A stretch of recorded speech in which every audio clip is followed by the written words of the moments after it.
everyone, so today we're going to be talking about some manga that are going to be released in the first half of 2023 that I personally am looking forward to. Before, when I've done this video, I've only picked out manga that I'm definitely going to be picking up. This time, I just am going to mention some that I'm interested in. I probably won't pick up all of them, but they are all ones I have my eye on as potential pickups. Also, I'm going to be listing the current release date for all of these. Don't believe that release date. I'm sure they will almost all change, but I can only list the release dates that we have available to us, so that's what I'm going to do.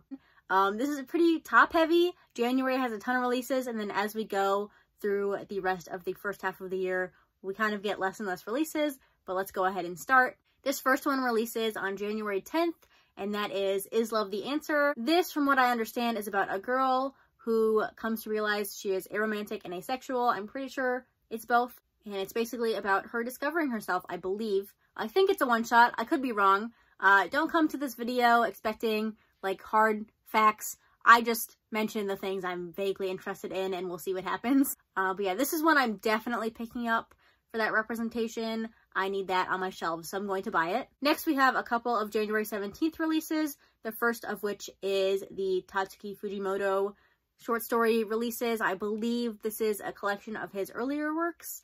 It has like numbers in the title. I think those are the ages he was when he made these manga. I think that's my guess. But the first of these comes out on January 17th, so I'll definitely be picking that up. Also on January 17th is Oshi no Ko, which sounds really weird. It's something to do with a gynecologist and idols, and that's all I know. I have to do a lot of research on this before I pick it up, but I have heard lots of people talking about it, so I am kind of interested.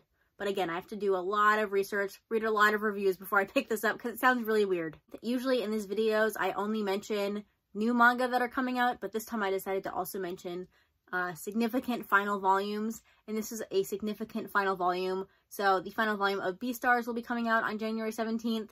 As soon as I have that in my hands, I will begin to read the manga because I haven't read it yet at all, even though I have it all. So I'm very excited for the final volume to come out because I do have a very strong feeling that I will enjoy this manga a lot. Next, on January 24th, the JoJo 6251 art book is scheduled to come out. I will be picking that up immediately. You may not know it because I almost never mention it, and I don't have any of the JoJo manga anymore except for the Rohan spin-offs.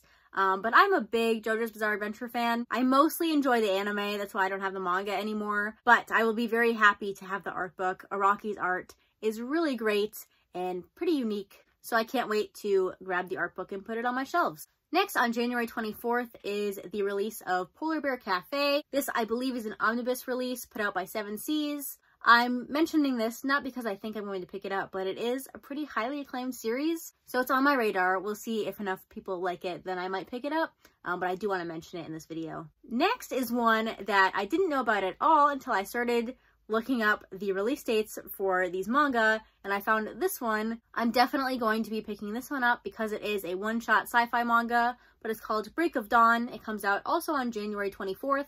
I don't know much else about it, besides, like I said, it's a one-shot science fiction manga. I don't need to know much more about it to pick it up. I love science fiction manga, especially one set in space, so I'll be checking this one out for sure. Also, right now scheduled to be released on January 24th, but recently the release date's been pushed back a couple weeks, so hopefully it doesn't get pushed back too far, because this is the final volume, or final omnibus of Yamada-kun and the Seven Witches, which is one of my favorite manga that I never get to talk about, except now I've talked about it in 2 videos in a row. But yeah, final volume of the only harem romance manga I like. Is that true? I think it might be true. But I'm very excited to finally have this manga completed on my shelves. I read the entire thing when it was available on the Crunchyroll manga app in 2018, and I really love it, and I've been waiting forever. These yearly releases have been killing me, but now I'm finally going to have it all on my shelves, and I'll be very happy. Lastly, for January, and I would not trust this release date at all, but this is scheduled to be released on January 31st. It's not happening. Trust me, it's not coming out January 31st. This is March Comes In Like a Lion, Volume 1. This is being put out by Denpa, which is why I say it's definitely not coming out on January 31st like it says it will be. But this is a very highly acclaimed drama manga. I believe it's about shogi, the board game. But honestly, I'm picking this up just because so many people have said such good things about it. I know the anime is very well loved, So definitely one I'm going to be picking up whenever it comes out. Next, we're moving into February. So the first one on my list here comes out February 7th, and it is called Shoha Shoten. This is about two boys who are interested in comedy, and it's kind of their journey to become comedians, I think, or them teaming up to be comedians, something like that. This one, again, I'm not entirely sure I'm going to be picking up at this point, but it is on my radar. I'm interested in it, and we'll see what the reviews are like before I pick it up. Next, on February 21st, is Chojin X. Hopefully I said that correctly. This is by the creator of Tokyo Ghoul. I think I'm going to have to read this manga on the Shonen Jump app before I buy it because I really don't like Tokyo Ghoul. But I have heard good things about this manga, although I also heard good things about Tokyo Ghoul and I didn't like it. So we'll see. I'll probably read this before I buy it.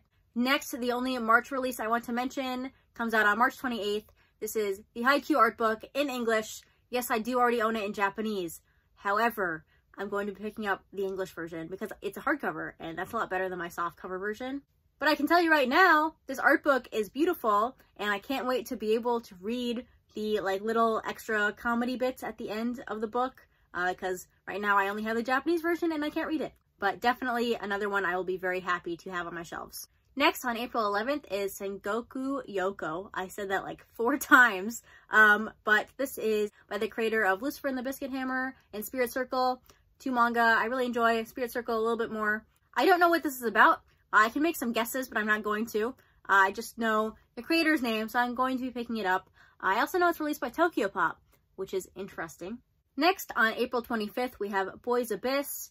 I don't know anything about this. I believe it's a drama psychological manga. That's it. That's all I know. I don't know the premise at all, but I've heard lots of people talking about it.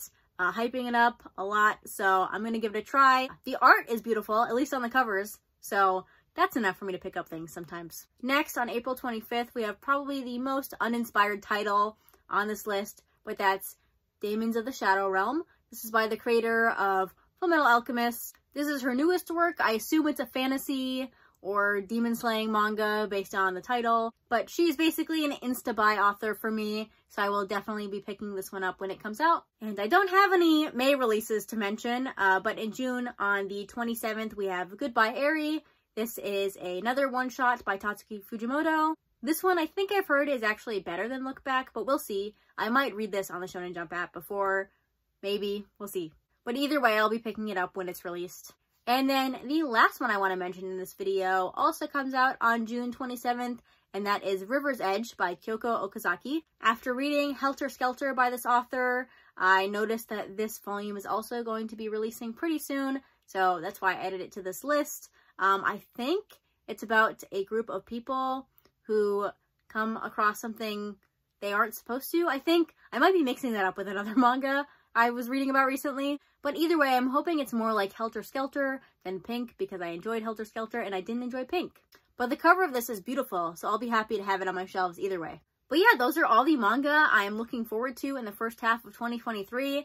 Let me know if I missed anything, or if you're looking forward to any of these or anything else, go ahead and write those down in the comments below. But that's going to be it for this video. Thanks for watching, and I'll see you next time. Bye!